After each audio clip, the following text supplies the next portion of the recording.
We spend so much time talking about making AI models bigger, but what if the real problem is that they're not being smarter? Today, we're going to break down something called cognitive workload routing. It's a foundational idea that's frankly changing how we should think about building intelligent systems.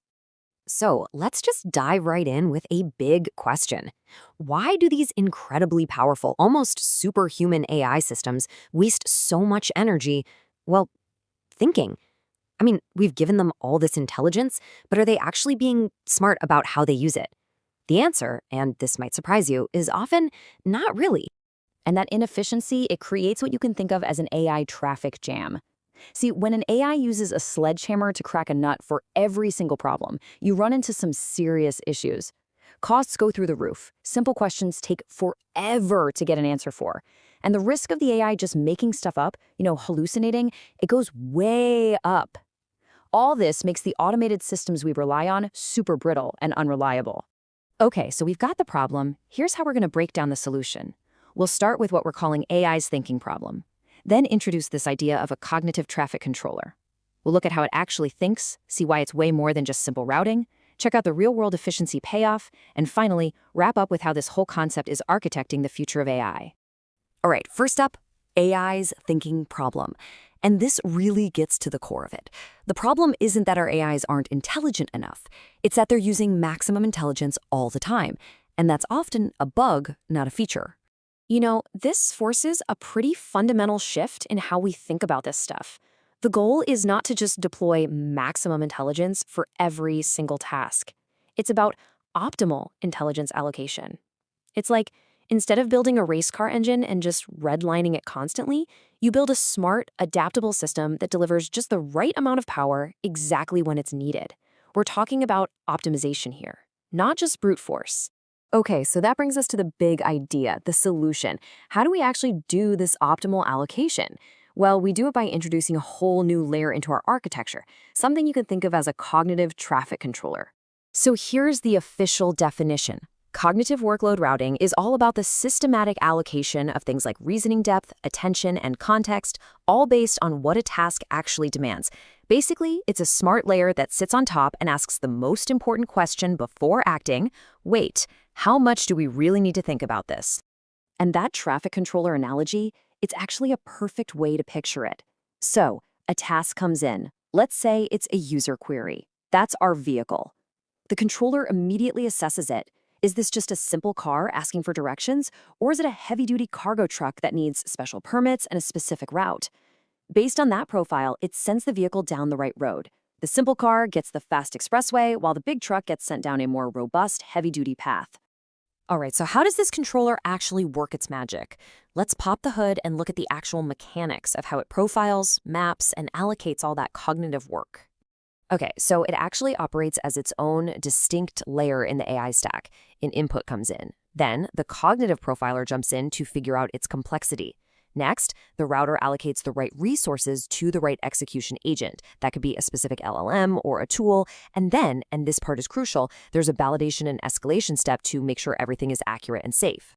So what is that profiler actually looking for? How does it think? Well, it breaks down every single task along a few key dimensions. It asks questions like, how much deep reasoning does this really need? How vague or ambiguous is this request? Is this a totally new scenario we've never seen before? And really importantly, what's the risk here? What are the consequences if we get this wrong? So once the profiler has its answers, the router steps in and plays matchmaker. It connects the task to the perfect agent for the job. And this isn't just random. The whole system has this internal map where every agent's strengths are clearly defined. You've got your fast conversational agent for simple FAQs. You have a deep reasoning agent for, say, a really complex billing dispute. And then you might have a super specialized compliance agent just for handling regulatory reviews. Now, I know what some of you might be thinking. Isn't this just a fancy load balancer? And the answer is a hard no. It's a fundamentally different thing. This is a completely new layer of abstraction that goes way beyond simple routing. And this is really the key takeaway right here. Simple routing, like load balancing, is just asking a computational question. Which server is free right now? It's all about system availability. But cognitive routing, it's asking a much, much deeper question. How hard is this problem to actually think about? See, it's not about execution pathways. It's about cognitive governance. Okay, but this whole architecture isn't just some elegant theory for a whiteboard. No, it delivers real, tangible benefits that make your AI systems cheaper, faster, and a heck of a lot safer. First up, let's talk money. The cost savings can be absolutely massive.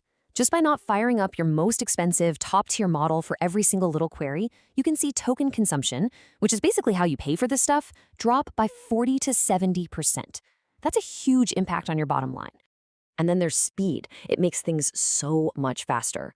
Simple tasks get zipped over to these lightweight agents that can respond almost instantly.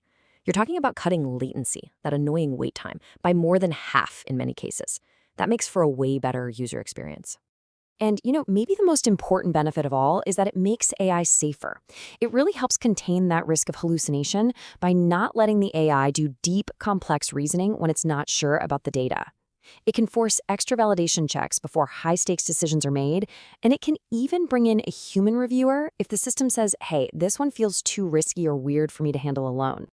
All right, let's bring it all home. What does this really mean for the future of AI? Well, this architecture is a pretty critical shift, a move away from just brute force computation and towards real cognitive precision. And look, this isn't just some far-off theory. There's a really clear, practical strategy for implementing this. You start by defining your cognitive tiers, like shallow, analytical, strategic. Then you tag all your agents and models with their capabilities. You build that profiler module, design clear escalation paths for when things get tricky, and then you log everything so the system can actually learn and get smarter over time. And ultimately, this all points to a new way of thinking about AI. The future isn't going to be won by whichever company has the single biggest, most powerful model. No. The real strategic advantage is going to come from allocating cognitive effort with precision and, dare I say it, with wisdom. Which leaves us with one final thought for anyone out there building with AI.